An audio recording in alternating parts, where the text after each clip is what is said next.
In 1590, an English ship returned to a small colony on the coast of what is now North Carolina, bringing desperately needed supplies.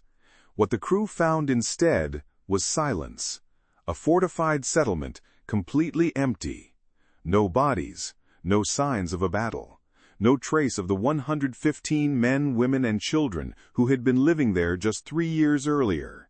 The only clue left behind was a single word carved into a wooden post: CROATOAN. To this day, historians and archaeologists still don't agree on exactly what happened to them. This is Archive of the Ancients, and this is the story of the lost colony of Roanoke. Let's start with what actually happened, based on the historical record. In 1587, a group of English colonists sailed to Roanoke Island, hoping to establish a permanent English settlement in the New World. It was backed by Sir Walter Raleigh and led by a man named John White, whose daughter and newborn granddaughter, Virginia Dare, the first English child born in the Americas, were among the settlers. Shortly after arriving, the colonists convinced White to sail back to England to secure more supplies.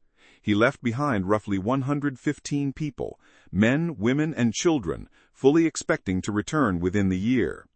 He didn't make it back for 3 years. War between England and Spain delayed his return again and again.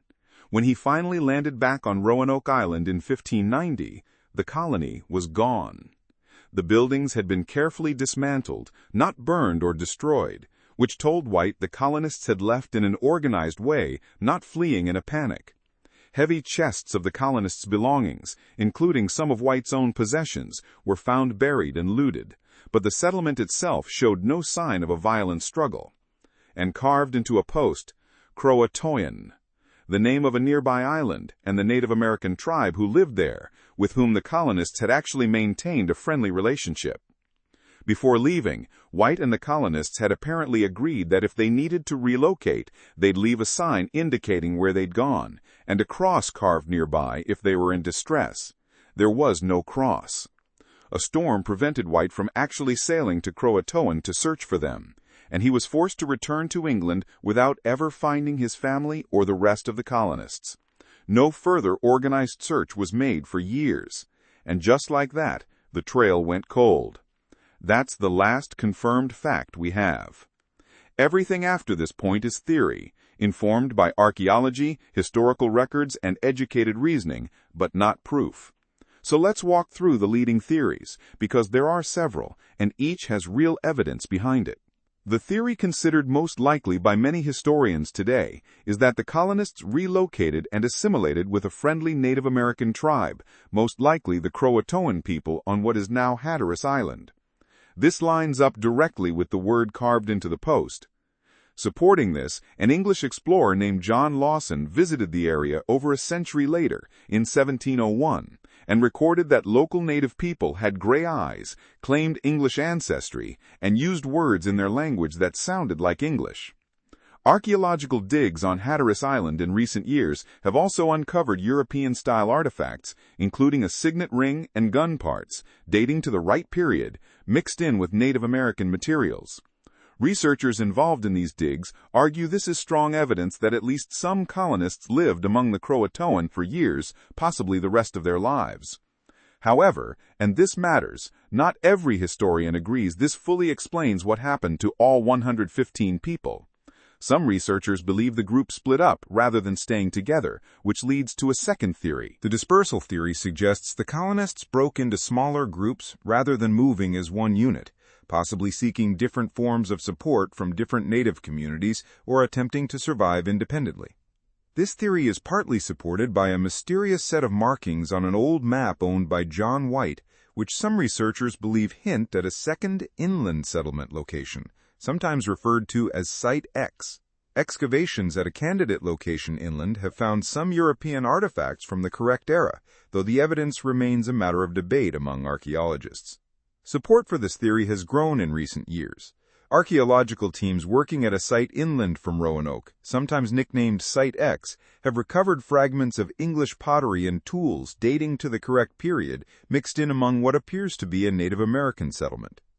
Some researchers, including archaeologists who have spent years on these digs, argue this shows a second group of colonists moved inland rather than to CROATOAN, possibly hoping to reach Chesapeake Bay, where earlier plans had once suggested they might eventually relocate.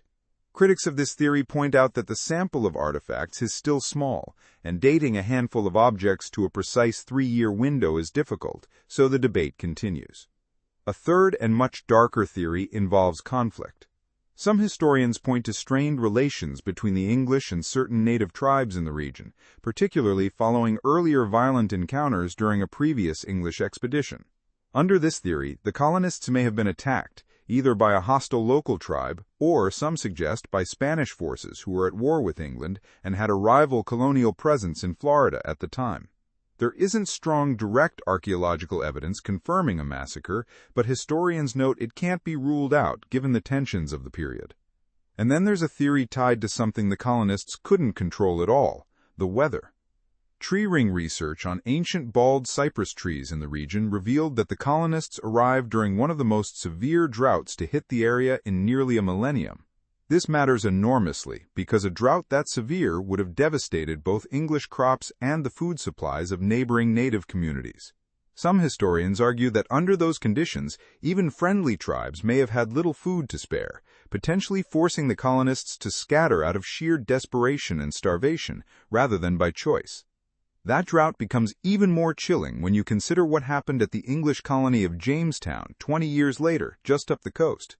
Jamestown's colonists faced a similarly brutal drought during a period historians now call the starving time, and the surviving accounts from that colony describe truly desperate measures taken to survive, including instances of cannibalism documented by later forensic analysis of remains.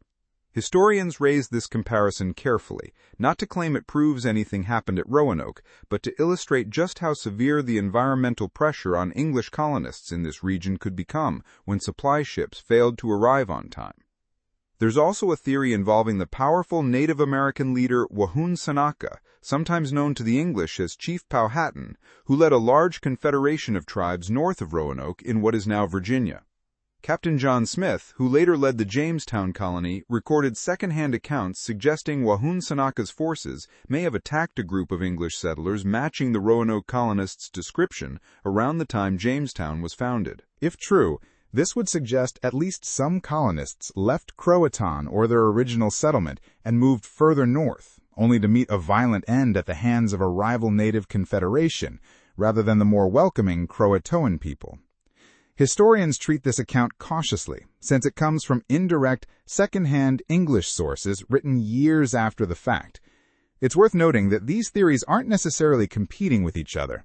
Many historians today believe the true answer is a combination, a colony weakened by drought and starvation, which then made the difficult decision to split up and seek refuge with different native communities, some of whom took them in and integrated them into their society.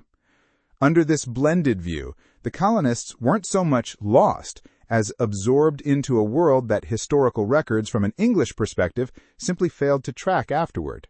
But we want to be clear, none of this is settled fact. No mass grave has ever been found. No definitive written record confirms exactly where all 115 people ended up. Archaeological work is still ongoing on Hatteras Island and at other candidate sites, and new findings in just the past couple of years have added fresh evidence without fully resolving the question.